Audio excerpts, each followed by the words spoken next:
If you're watching this video, I'm assuming that you've watched a new Spider-Man movie, but if you haven't, you might want to click off now because there will be spoilers. Now, this movie was peak. From the cinematic to the fight to the emotion.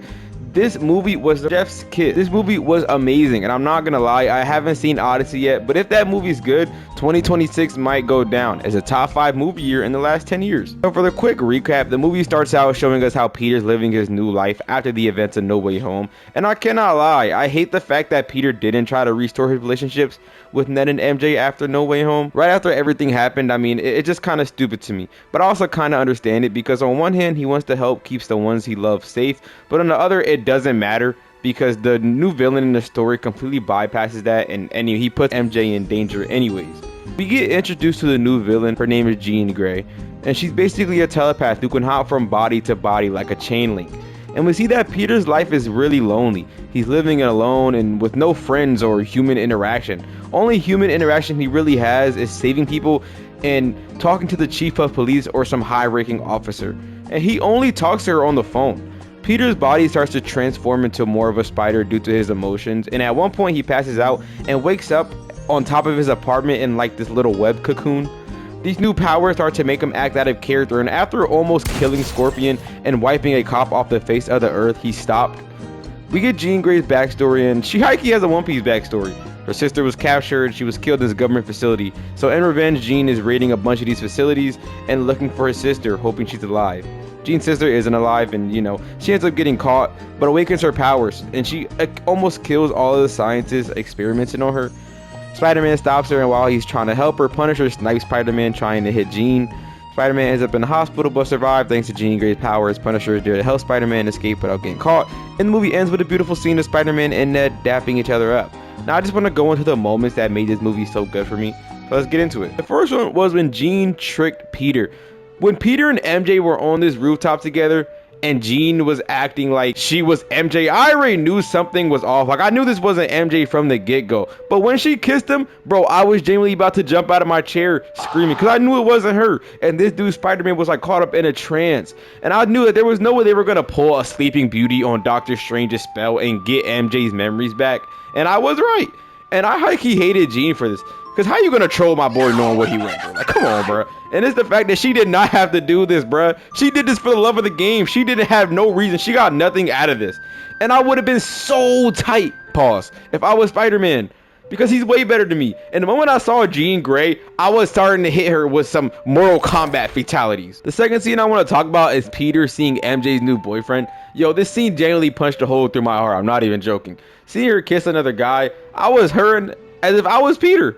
And just knowing everything they'd been through, what Peter had done for her and what they used to be, like, it just really hurts, But I high-key feel bad for the boyfriend too, because imagine dating your girl and being in love with her, and without knowing she kissed another guy.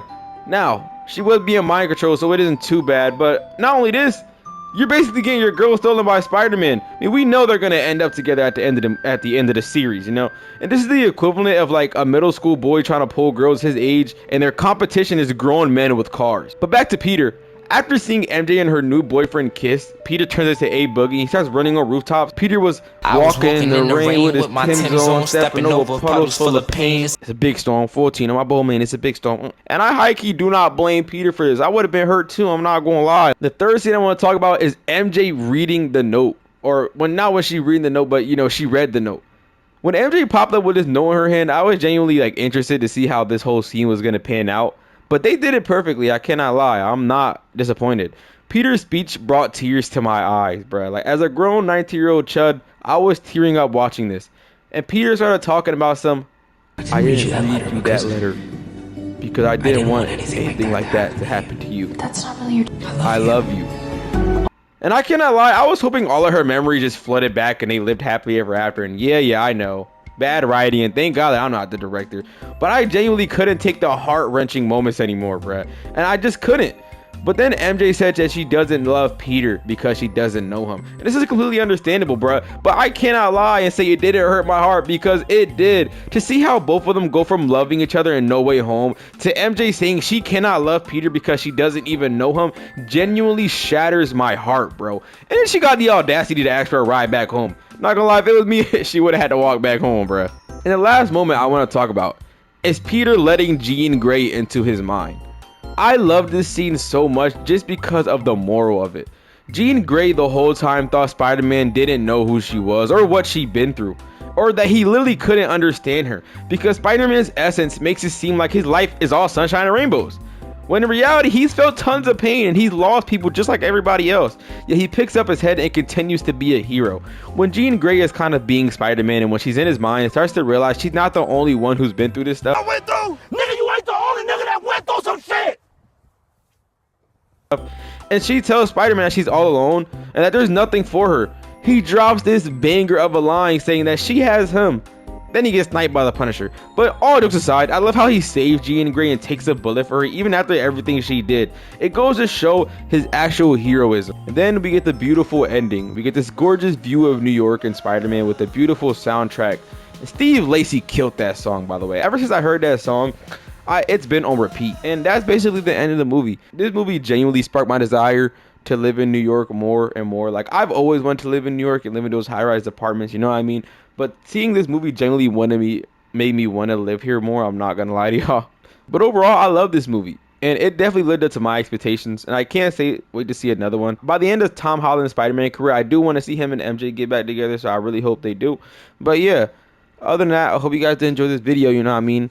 I feel like I really wanted to make this video. I was excited to make this video because I love Spider-Man. I love, Marvel movies. You know what I mean?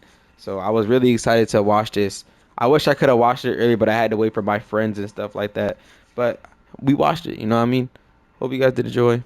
Have a nice day, and Jesus loves you.